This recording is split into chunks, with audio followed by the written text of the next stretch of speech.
Tarea 1.5.2. En principio me gustaría aclarar que me resultan un poco confusas las indicaciones del caso porque se señala que se debe exponer un tema y después se dice que no se exponga un tema. Sin embargo, bueno,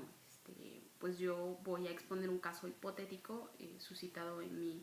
ámbito laboral, en el Poder Judicial. Entonces, bueno, y también que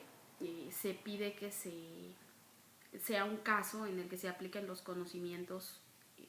adquiridos en el curso, pero se pide que sea de impuesto al consumo, que es el IVA. Sin embargo, nosotros durante el curso estuvimos hablando del ISR. Entonces es respecto de este impuesto al que voy a aplicar el caso.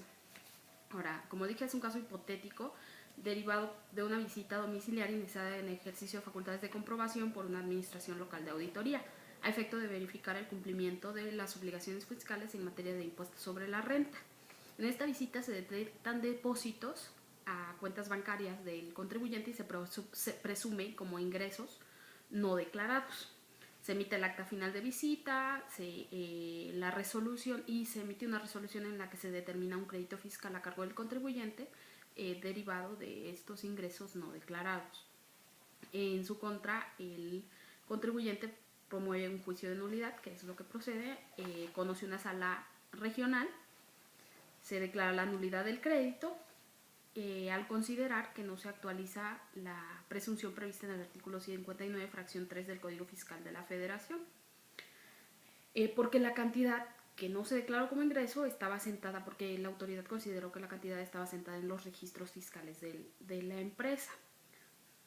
En contra de esto, la autoridad hacendaria interpone un recurso de revisión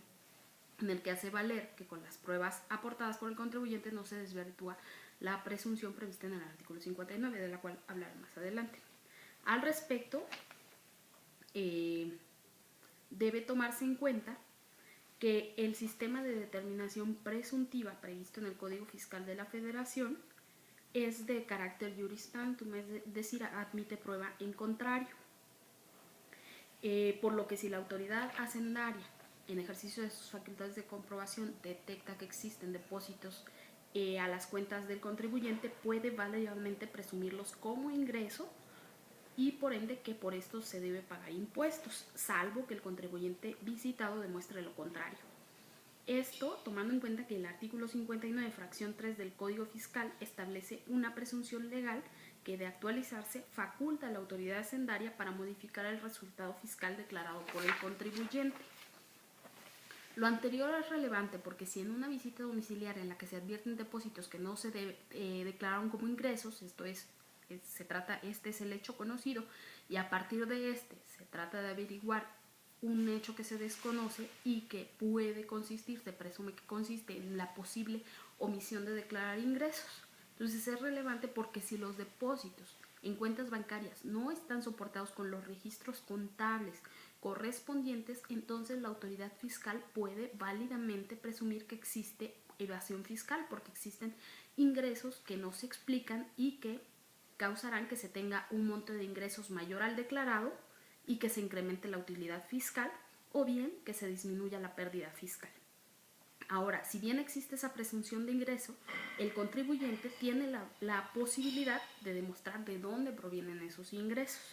Por lo cual, si bien podría parecer que el precepto perjudica al contribuyente, ya que la autoridad únicamente debe acreditar que existirán depósitos bancarios cuyo registro no se comprobó, lo cierto es que el gobernado tiene la posibilidad de defensa al comprobar que esos depósitos sí corresponden a operaciones debidamente registradas en su contabilidad. Cabe hacer mención que respecto al tema, la Suprema Corte de Justicia de la Nación ha realizado la interpretación del artículo 59, fracción 3 del Código Fiscal,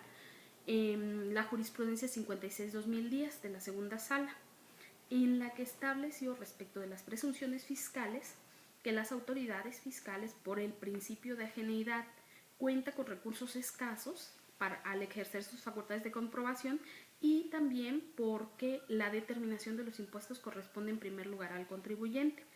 por lo que a fin de evitar la evasión fiscal al realizar actos simulados, cuando existen depósitos no justificados, se presumirán como ingresos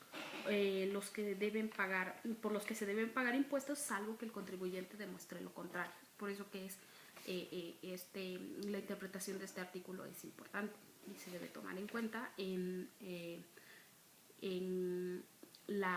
llevar adecuadamente la contabilidad de los contribuyentes a fin de demostrar de dónde provienen los ingresos a sus cuentas bancarias, porque si no lo justifica, entonces la autoridad hacendaria está facultada para tomarlos como ingresos y por tanto tomar en cuenta que por estos se deben pagar impuestos sobre la renta.